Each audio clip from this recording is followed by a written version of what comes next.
नमस्कार विद्यार्थी मित्रांनो, अर्थनिर्भर इकॉनॉमिक्स मेंटरशिप मध्ये तुम्हा सगळ्यांचे सहर्ष स्वागत। आज आपण आपल्या बॅच मधील डे 2 ठीक आहे, तर या डे 2 चे टार्गेट डिकोडिंग करण्यासाठी या ठिकाणी आपण सेशन घेणार आहोत। तर ज्यांनी कोणी आपली बॅच कदाचित पहिल्यांदाच पाहत असतील त्यांना मी थोडक्यामध्ये माहिती देतो। आपली बॅच 24 ऑगस्ट 2026 अर्थात सोमवारी चालू झालेली आहे आणि ह्या बॅचच्या माध्यमातून तर तुम्हाला मेंटरशिप अर्थात गायडन्सच्या माध्यमातून पूर्ण सिलेबस आपण डेली टार्गेट नुसार कंप्लीट करून घेणार आहे। तर या ठिकाणी मी काय करणार आहे, तुम्हाला व्हिडिओच्या माध्यमातून डेली कुठला चॅप्टर वाचायचा, त्याच्यामध्ये कुठले सब टॉपिक वाचायचे, त्याच्यामध्ये पीवायके चांगले कुठल्या टॉपिकवर फोकस करायचं हे डिटेल मध्ये सांगणार आहे। हे केल्यानंतर तुम्हाला काय करायचंय तर त्याच्यावरची एक मॉक टेस्ट असेल 100 क्वेश्चनची, तुम्हाला 60 मिनिटांमध्ये सॉल्व्ह करून त्याचा रिपोर्ट कार्ड तुम्ही मला पाठवायचा आहे। ठीक आहे, हे झालं बेसिक गोष्टी। आता याच्यामध्ये आपण अजून काय करणार आहे तर याच्यामध्ये तुम्हाला पीआयके अनालिसिस कसं करायचंय, त्याच्यानंतर मायक्रो नोट्स कशा काढायच्या, रिव्हिजन कशी करायची, प्री अँड मेन्स इंटिग्रेटेड अभ्यास कसा करायचा, किंवा मग एक्झामच्या आधी कुठल्या गोष्टींची तुम्हाला रिव्हिजन करायला पाहिजे, तुमच्या सिलेबस कशा टाळायच्या, वीक एरियावर काम कसं करायचं, फॅट कसं लक्ष ठेवायच्या, आयट तुम्हाला कुठं कुठं फसवतो, कुठं कुठं ट्रॅप मध्ये अडकवतो, या सगळ्यांचं ओव्हरऑल गायडन्स मी तुम्हाला वेळोवेळी वेगवेगळ्या व्हिडिओच्या माध्यमातून देणार आहे। आणि पुन्हा एकदा सांगतो, काही विद्यार्थ्यांची क्वेरी आल्या या ठिकाणी मी पूर्ण सिलेबस शिकवणार नाही, येत्या लक्षात। मी तुम्हाला आता ज्या काही गोष्टी सांगितल्या पोस्टरवर ऑलरेडी आपण लिहिलेल्या आहेत, ऑलरेडी आपण बॅच मध्ये तुम्हाला पोस्टर ते त्या ठिकाणी ओपन करू शकता, सगळी माहिती त्या ठिकाणी दिलेली आहे। त्या ठिकाणी तुम्हाला पूर्ण बॅच शिकवली जाणार नाही, पुन्हा एकदा मी सांगतो। या ठिकाणी तुम्हाला डेली टार्गेटच्या माध्यमातून पूर्ण अभ्यास, त्याच्यामध्ये काय वाचायचंय, कसं वाचायचंय, पीआयक्यू कशावर फोकस आहे आणि बाकीचे गायडन्स तुम्हाला पॉईंट जे मी सांगितले त्यामध्ये त्या ठिकाणी तुम्हाला भेटणार आहे। आणि या ठिकाणी तुम्हाला कॉम्प्लिमेंटरी स्वरूपामध्ये किंवा बोनस स्वरूपामध्ये मी वर्कबुक स्वरूपामध्ये देखील त्या ठिकाणी नोट देत आहे। वर्कबुक म्हणजे काय, तुम्हाला एक कळून जाईल की तुम्हाला नेमकं काय काय वाचायचंय, येते लक्षात। आणि जसं गरज असेल, सपोज विद्यार्थ्यांची डिमांड असेल की सर आम्हाला ह्या टॉपिकवर गायडन्स व्हिडिओ बनवा, तर त्या पद्धतीने देखील आपण त्याच्यामध्ये काम करणार आहोत। तर अशा पद्धतीने आपण टार्गेट 15 मार्काचं ठेवून, कारण आपले 15 क्वेश्चन इकॉनॉमिक्सचे येतात, तर त्यामुळे आपण 15 क्वेश्चन टार्गेट करून या ठिकाणी 2 महिन्यामध्ये आपला सिलेबस पण कव्हर करायचा, आपल्याला रिव्हिजन पण कंप्लीट करायची। तर टार्गेट मी असं ठेवलंय की पुढच्या 20 ते 25 दिवसामध्ये आपल्याला इकॉनॉमिक्सचा पूर्ण सिलेबस कव्हर करायचा आणि राहिलेल्या दिवसामध्ये आपल्या मिनिमम 3 ते 4 रिव्हिजन झाले पाहिजे। तर अशा पद्धतीने आपली मेंटरशिप बॅच रन होणार आहे मित्रांनो। ठीक आहे, आता जे कोणी या ठिकाणी आपले डेली टार्गेट पाहत असतील त्यांना आपण सुरुवात करू आपल्या डेली टार्गेटला। अर्थात आपलं डे 2 या ठिकाणी आपण पाहतोय। तर बघा, पहिल्या दिवशी आपण राष्ट्रीय उत्पन्न हा चॅप्टर या ठिकाणी पाहिला होता। आता आपण पाहणार ते म्हणजे दारिद्र्य। तर दारिद्र्य बघा, नाही म्हणलं तरी एखादा प्रश्न येतच असतोय, राईट। तर मग या ठिकाणी नेमकं काय टार्गेट करायचं, तसं पाहिलं तर चॅप्टर पण एवढा काय मोठा नाहीये, येतं लक्षात। तर या ठिकाणी नेमकं टार्गेट काय करायचं, तर आपल्याला सब टॉपिक्स कुठले टार्गेट करायचे ते त्याच्यामध्ये आपण पाहणार आहे। सगळ्यात पहिला मी तुम्हाला काय सांगणार आहे, तर याच्यामध्ये पीओकेच्या अंगाने कुठले टॉपिक आलेत येतं लक्षात। ते पीओकेचा क्रक्स त्या ठिकाणी तुम्हाला आधी सांगणार आहे, जेणेकरून तुम्हाला कळून जाईल की नेमकं कुठल्या टॉपिकवर फोकस करायचे। तर बघा, सगळ्यात पहिल्यांदा आपण पीआयक्यूचा क्रक्स किंवा पीआयक्यूची समरी पाहणार आहे, जेणेकरून तुम्हाला अंदाज येईल की नेमकं कुठल्या टॉपिकवर फोकस करायचे। तर बघा मित्रांनो, आयोगाने वेगवेगळ्या कमिटीवर फोकस केलं हे तर आपल्या सगळ्यांना माहिती आहे। त्यातल्या तेंडुलकर कमिटी आयोगाची सगळ्यात फेवरेट कमिटी आहे, येतं लक्षात।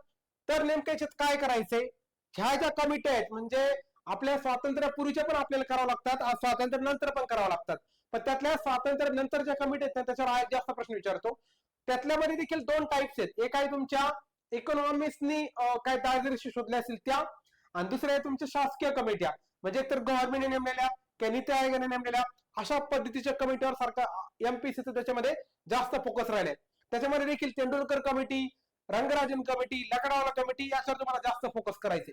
तर बघा प्रश्न कसे विचारलेत, 11-12 आयोगाच्या प्रेस नोट नुसार, सॉरी नियोजन आयोगाच्या प्रेस नोट नुसार आपली दारिद्र्य रेषा किती होती 11-12 साली, ठीक आहे। नंतर रंगराजन समितीच्या नुसार किती होती आपली दारिद्र्य रेषा त्या ठिकाणी विचारलेला आहे। नंतर ग्रामीण भागामध्ये ऋषभंक किती लागत होता त्याच्यावर त्यांनी प्रश्न विचारला फॅक्च्युअल अँगलने। नंतर ऍब्सोल्यूट पॉवर्टी, रिलेटिव्ह पॉवर्टी अर्थात काय, तुमचं सापेक्ष दारिद्र्य, निरपेक्ष दारिद्र्य हे जे कॉन्सेप्ट आहेत त्याच्यामध्ये फरक काय याच्यावर देखील प्रश्न विचारलाय, म्हणजे कॉन्सेप्च्युअल अँगल देखील प्रश्न विचारले जातात। त्याच्यानंतर आता बघा कंबाईन मेन्स, तुम्हाला सांगतो आता गट क ची मुख्य परीक्षा झाली 12 जुलैला, त्याच्यामध्ये त्यांनी पॉवर्टी लाईन विचार करा, डेफिनेशन विचारली होती पॉवर्टी लाईन, आणि त्यांनी प्रश्न अशा पद्धतीने फ्रेम केलता, त्याच्यामधले ऑप्शन एवढे जवळजवळचे होते, बरेच विद्यार्थी त्याच्यामध्ये गणलेत, लक्षात ठेवा. मग तुम्हाला कन्सेप्च्युअल अँगलनी दारिद्र्य म्हणजे काही देखील माहित पाहिजे. नंतर पुढचं आहे तेंडुलकर कमिटीनुसार 11-12 साली भारताचं दारिद्र्य हे विचारलं पीआयक्यू मध्ये. रंगराजन कमिटीनुसार ग्रामीण शहरी भागाच्या जे वेगवेगळ्या दारिद्र्य आहेत, राईट, ते देखील त्यांनी विचारत. मग कॅलरी किती लागतंय आणि मग पर कॅपिटा किती खर्च झाला पाहिजे. तेंडुलकर कमिटी तुम्हाला बोलले की आयोगाची एकदम सगळ्यात फेवरेट कमिटी, याला व्हीआयएमपी करून ठेवा. तुम्हाला झोपेत जरी विचारला तरी तेंडुलकर कमिटीचे सगळे रिकमेंडेशन, म्हणजे ती स्थापना कधी झाली, अहवाल कधी दिला, मग त्याचं दारिद्र्य, त्यांचे रिकमेंडेशन, हे सगळ्या गोष्टी माहित पाहिजे. नंतर तेंडुलकर कमिटीनुसार जे काही 4-5 पासनं त्यांनी ज्या दारिद्र्य सांगितलेलं आहे त्याचा तुम्हाला अभ्यास करायचा आहे. नंतर भारतामधील दारिद्र्य किती ते त्यांनी विचारलंय, याच्या लक्षात ह्या गोष्टी. नंतर थॉमस पिकेडीचं पुस्तक आहे, ठीक आहे, कॅपिटल नावाचं, त्याच्यावर प्रश्न विचारलाय. नंतर आहे दारिद्र्य काय म्हणू शकतो आपण मोजमाप करण्यासाठी नोडल एजन्सी कुठली, नियोजन आयोग होते त्यावेळेस. नंतर मल्टीडायमेन्शनल पॉवर्टी इंडेक्स, ठीक आहे, याच्यावर प्रश्न विचारलाय. मल्टीडायमेन्शनल पॉवर्टी इंडेक्स आपल्याला सगळंच माहित पाहिजे, त्याचे डायमेन्शन कुठले आहेत, त्याचे इंडिकेटर कुठले आहेत. त्याच्या आधी ह्युमन पॉवर्टी इंडेक्स होता, राईट, त्या अंगाने त्याला अभ्यास करावा लागतोय. नंतर रंगराजन कमिटीची शिफारसी, म्हणजे तेंडुलकर कमिटी बरोबर तुम्हाला रंगराजन पण कंपॅरेटिव्ह स्टडी करून ठेवायचंय. नंतर नियोजन आयोगाच्या प्रेस नोटनुसार आपल्या भारतामध्ये किती किती दारिद्र्य होतं ते तुम्हाला पाठ करायचे. नंतर दारिद्र्याचा अंदाज वर्तवणारी समित्यांची नावे विचारली होती, कुठल्या कुठल्या समित्या आहेत. नंतर प्लॅनिंग अँड पुअर नावाचं पुस्तक बीएस मीनसने लिहिले, जे की नियोजन आयोगाचे सदस्य होते. नंतर दारिद्र्य रेषेच्या व्याख्या संदर्भात त्यांनी दारिद्र्य रेषे विचारले, आणि तेंडुलकर कमिटी आणि रंगराजन कमिटी, आता लेटेस्ट मध्ये त्यांनी प्रश्न विचारला होता. मग अशा पद्धतीने वेगवेगळ्या कमिटी तुम्हाला थोडक्यामध्ये अभ्यास करायचा आहे. तुम्हाला थोडक्यात क्रक सांगितला. आता आपण काय करूया, तुम्हाला सगळा सिलेबस स्टडी करायचा, अंगले कुठले कुठले टॉपिक स्टडी करायचे तुम्हाला मी डिटेल मध्ये सांगतो. तर बघा मित्रांनो, सुरुवातीला दारिद्र्य नेमकं काय वाचायचं. सगळ्यात पहिल्यांदा दारिद्र्य म्हणजे काय आधी स्टडी करून घ्या. पॉवर्टी म्हणजे काय, राईट, मग त्याच्यामध्ये वेगवेगळे कन्सेप्ट, ऍब्सोल्यूट पॉवर्टी म्हणजे काय, रिलेटिव्ह पॉवर्टी म्हणजे काय, तुम्हाला एक्झाम्पल जर देऊन जर प्रश्न विचारला तर ते आलं पाहिजे. त्याच्यानंतर मग अजून काही कन्सेप्ट आहे, मास पॉवर्टी म्हणजे काय, कल्चरल पॉवर्टी म्हणजे काय, राईट, ऑर्थर लिव्हिसनी तो कन्सेप्ट आणला होता कल्चरल पॉवर्टी. मास पॉवर्टी म्हणजे काय, त्याला आपण पुढे जाऊन काय म्हणतो रे, मास पॉवर्टी म्हणजे काय, जेवढी जास्तीत जास्त जनता काय म्हणू शकतो आपण गरीब असते ती. नंतर तुमचं हेड काउंट रेशो म्हणजे काय, शिरगणना, जेवढे बिलो पॉवर्टी लाईन लोक आहेत ते हेड काउंट रेशो. नंतर मल्टीडायमेन्शनल पॉवर्टी, आताच तुम्हाला बोलले त्याचे वेगवेगळे जे डायमेन्शन आहेत ते, राईट. नंतर एक कल्चरल पॉवर्टी, तुम्हाला आता बोलले की लेविसच्या म्हणण्यानुसार. नंतर दारिद्र्य पॉवर्टी लाईन, याच्यावर तरी आता कंबाईन मेसचा प्रश्न विचारला होता डिटेलमध्ये, म्हणजे थोडासा फिरून विचारला होता. दारिद्र्य नेमके काय मोजायची, त्याचा उद्देश, भारताने नेमकं कशावर फोकस केलेलं आहे, भारताने केले फोकस ऍब्सोल्यूट पॉवर्टीवर, ना की रिलेटिव्ह पॉवर्टीवर, याच्यावर देखील प्रश्न विचारलेला आहे. नंतर पॉवर्टीचे प्रकार बघा, पॉवर्टीची जनरली तुम्हाला मी सुरुवातीचे सांगितले होते, ऍब्सोल्यूट आणि रिलेटिव्ह. त्याचबरोबर तुम्हाला ग्रामीण दारिद्र्य म्हणजे काय, शहरी दारिद्र्य माहित पाहिजे. नंतर दारिद्र्य असण्याचे कारण काय, भारतामध्ये दारिद्र्य काय, आता कारण पाठ करायची गरज आहे का नाही, तुम्हाला ते वाचून देखील कळून जातात. त्याच्यानंतर दारिद्र्य दूर करण्यासाठी नेमकं आपल्याला काय उपाय करावे लागतील, म्हणजे सरकार स्तरावर, प्रशासन स्तरावर, स्थानिक स्तरावर काय काय उपाय करावे लागतील, ह्या सगळ्या गोष्टी त्या ठिकाणी आपल्याला अभ्यास करावा लागतोय. नंतर हे सगळ्यात महत्वाचं बघा, याच्यामध्ये वेगवेगळ्या रिकॉल पिरियड, मग युआरपी म्हणजे काय, एमआरपी म्हणजे काय, एमएमआरपी म्हणजे काय, त्याच्यामध्ये काय डिफरन्स आहे, त्याच्यामध्ये किती दिवसाचा कालावधी पकडला जातोय, राईट. काही ठिकाणी 365 दिवसाचा आहे, काही ठिकाणी 365 प्लस बाकी 30 दिवस आहे, काही ठिकाणी 7 दिवस पण ऍड केले त्याच्यामध्ये. माहिती का मधला फरक, कुठल्या कमिटीने कोणाला मानले, युआरपीला कोणी मानले, एमआरपीला कोणी मानले आणि एमएमआरपीला कोणी मानले. त्याचबरोबर भारतामधल्या वेगवेगळ्या कमिट्या, आयोगाचा सगळ्यात फेवरेट टॉपिक, त्याच्यामध्ये देखील 2 कॅटेगरी तुम्हाला बोललं मागाशी मी, स्वातंत्र्यापूर्वीच्या कमिट्या, त्याच्यामध्ये दादाभाई नौरोजी असेल, नंतर राष्ट्रीय नियोजन समिती आपल्याला माहिती आहे, राईट, ती असेल, राईट, 1938 ची नेहरूंच्या अध्यक्षतेखाली नेमली गेली ती, आणि बॉम्बे योजना, ठीक आहे, जे आपण फायर प्लॅन मध्ये पाहतो त्यावेळेला. नंतर स्वातंत्र्य नंतरच्या योजनेमध्ये देखील 2 कॅटेगरी आपण करू शकतो, एका इकॉनॉमिक्स वाल्या आणि दुसऱ्या तुमच्या कुठल्या तर शासकीय कमिट्या. त्याच्यामध्ये मग पीडीओचा कमिटी असेल, रेनन आपलं सॉरी कुठलं चुकून रेनन मार्टिन आला, तर गौरदत्ता and Martin, Dandekar and Rath, right. नंतर बीएस मिन्नाचं पुस्तक तुम्हाला सांगितलं प्लॅनिंग अँड पुअर नावाचं पुस्तक, मॉन्टेक्स्यू ऑलुवालिया, ए दुबे आणि डी कोस्टा यासारख्या इकॉनॉमिक्स म्हणजे अर्थतज्ञांच्या कमिटी, त्याचा अभ्यास करायचा आहे. यांच्या शक्यतो जास्त प्रश्न विचारत नाहीत, विचारतात शासकीय समित्यांवर. मग त्याच्यामध्ये बघा वेगवेगळ्या कमिट्या, Dhananjay Gadge committee group, YK Alagh committee, Lakdawala committee, Tendulkar committee, Rangarajan committee, Anand Panagar committee, हे सगळ्यांवर जास्त फोकस तुम्हाला करायचंय. त्यातल्या लकडावाला, तेंडुलकर आणि रंगराजन, आणि याच्यात फेमस कुठली तर तेंडुलकर कमिटी. राईट, ही कमिटी 5ची लक्षात बरं का, इथे थोडस 2 ऐवजी 5 करा, ते टायपिंग मिस्टेक आहे. राईट, अशा वेगवेगळ्या कमिटीचा देखील तुम्हाला अभ्यास करायचा आहे. नंतर आहे मग नियोजन आयोगानुसार त्याच्या प्रयत्नानुसार भारतामध्ये दारिद्र्याचे प्रमाण किती होतं, प्रश्न आहे त्याच्यावर. मग वर्ल्ड बँकेची पॉवर्टी लाईन किती, आधी किती होती. राईट, मग $1 पासून त्याचा प्रवास आता जवळपास $3.15 पर्यंत आला जवळपास. ठीक आहे, तर त्या अंगाने तुम्हाला चला वेगवेगळा अभ्यास करायचा. नंतर ह्या काही महत्वाचे कन्सेप्ट म्हणजे पॉवर्टी गॅप म्हणजे काय, नंतर स्क्वेअर्ड पॉवर्टी गॅप इंडेक्स म्हणजे काय, टोटल पॉवर्टी गॅप म्हणजे काय, ह्या दोघांमध्ये फरक काय. राईट, त्यांच्या कन्सेप्ट अभ्यास करायचा. नंतर महत्वाचे वेगवेगळे वक्र, त्याच्यामध्ये आपण कुझनेट वक्र पाहतो बघा. कुझनेट कर आपण त्याला म्हणतो, लॉरेन्स कर आपण त्याला म्हणतो, आणि गिनी गुणांक म्हणजे गिनी कोएफिशियंट. राईट, मग या गिनी कोएफिशियंट नेमकं कसं काढतो, यापैकी कुठल्या करचा वापर करून काढतो असं देखील विचारलं जातं तुम्हाला. राईट, त्या अँगलचा वेगळ्या करचा अभ्यास करायचा आहे. नंतर आता याच्यात प्रश्न विचारत नाही बरं का, आपण फ्युचर मध्ये विचारू शकतात. बीपीएल जनगणना काय असते, बिलो पॉवर्टी लाईन कुणी मोजली होती, कुठं मोजली होती, कशा पद्धतीने मोजली होती, त्या गोष्टी. राईट, मग दारिद्र्य रेषा मोजण्यासाठी कुठल्या त्या ठिकाणी क्रायटेरिया वापरला गेला बीपीएल मध्ये, त्या गोष्टी. नंतर लेटेस्टच्या अंगाने जर विचारलं केलं, करंटच्या चालू घडामोडीच्या अंगाने थोडाफार तुम्हाला अभ्यास करायचा आहे. ठीक आहे, भले विचारलं नसेल पण करंटच्या अंगाने प्रश्न विचारले जातात ना.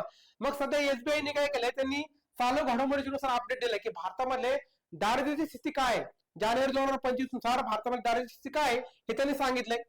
मग दारिद्र्यामध्ये सगळ्यात जास्त बदल कुठे झाले, 21 पासून 23 पर्यंत. नंतर आरबीआयचे देखील त्यांनी डेटा अपडेट केलाय, तर त्यांनी सांगितलंय की जे 20 प्रमुख राज्य आहेत त्या प्रमुख राज्यांसाठी रंगराजन कमिटीनुसार जे काही दारिद्र्याची ठरवली होती त्यांनी त्याला अपडेट केलेलं आहे. हे तुम्हाला करंट अँगल स्टडी करावं लागेल. आणि राज्यनिहाय दारिद्र्याची स्थिती काय, म्हणजे करंट अँगल तुम्हाला अपडेट थोडंफार असं गरजेचं आहे. कारण का आजकाल आयोग करंट अँगल पण विचारतो, स्टॅटिक अँगल पण विचारतो, याचं लक्षात.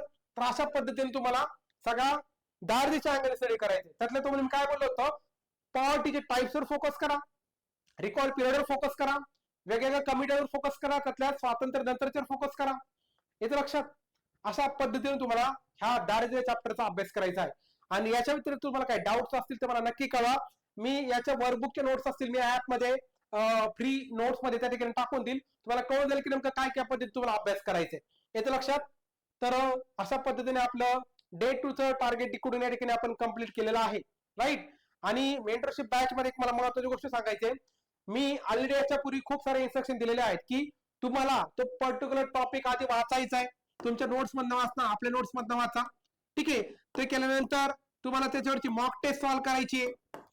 मॉक टेस्ट सॉल्व्ह केल्यानंतर तुम्हाला त्याचं रिपोर्ट कार्ड भरायचंय. रिपोर्ट कार्ड ऑलरेडी मी ऍप मध्ये अपलोड केलंय बॅच मध्ये.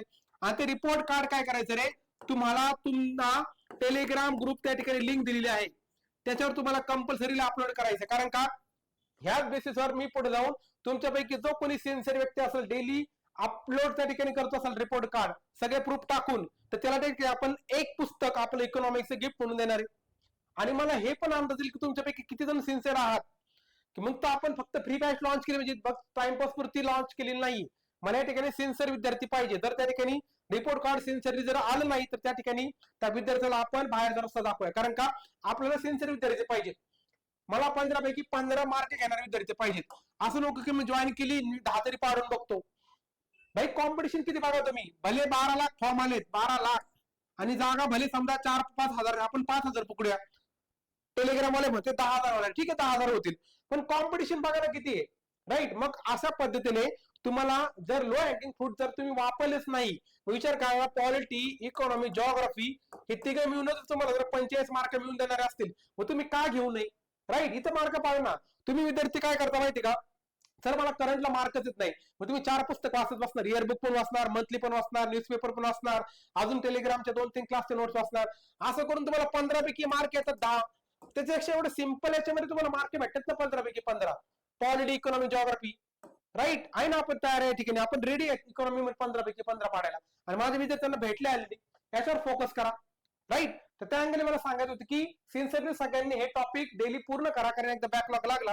कारण माझा चांगला अनुभव आहे की यापूर्वी देखील मेंटरशिप बॅच मध्ये काय झाले, विद्यार्थी सुरुवातीला काय करतात, सुरुवातीला खूप एन्थुसियास्टिक असतात, पण नंतर नंतर जसं त्यांचा बॅकलॉग पडत जातात, नंतर नंतर त्याचा इंटरेस्ट एकतर कमी होतो किंवा मग दुसऱ्यांची त्यांना वाटतं की यार दुसरे एवढा अभ्यास करतात, मग मी अभ्यास करून काय उपयोग. तर असं करू नका. या ठिकाणी तुम्हाला डेली वेळेवर टार्गेट जर पूर्ण केलं तर तुम्हाला पुढे जाऊन ताण येणार नाही त्याच्यामध्ये, राईट. आणि अशा पद्धतीने केलं तर तुम्हाला फक्त प्रिलिम्स नव्हे, कारण बघा हा सिलेबस तुम्हाला मेन्सला बऱ्यापैकी कॉमन आहे, राईट. मेन्सला फक्त एक दोन टॉपिक तुम्हाला जे काही एक्स्ट्रा असतील ते मी सांगेलच नंतर. ते टॉपिक जर सोडले तर बऱ्यापैकी सिलेबस तुमचा प्रिलिमचा मेन्सला कॉमन आहे. तर तुम्ही आता चांगल्या पद्धतीने अभ्यास केला तर तुम्हाला मेन्सला फक्त 2 महिने भेटेल. विचार करा, 2 महिने. 2 महिन्यामध्ये तुम्ही काय काय करणार? ग्रामर करणार, मॅथ्स रिजनिंग करणार, करंट करणार की जीएस करणार. जीएसचा आता पद्धतशीरपणे तुम्ही अभ्यास करून घ्या, जेणेकरून तुम्हाला नंतर फक्त रिव्हिजन करायची, फक्त रिव्हिजन करायची आणि टेस्ट सॉल्व्ह करायची, बस, बाकी काही नाही. याच्या लक्षात. अशा पद्धतीने सगळ्यांनी सिन्सिअरली अभ्यास करा. सगळ्यांनी रिपोर्ट कार्ड काय म्हणू शकतो आपण ते रेग्युलरली पाठवा. आणि कोणाला जर काही शंका असेल तर मी ऑलरेडी व्हॉट्सअप नंबर त्या ठिकाणी दिलेला आहे, त्या ठिकाणी मला त्याची शंका विचारू शकतात. ठीक आहे. तर या ठिकाणी आपण थांबूया. धन्यवाद.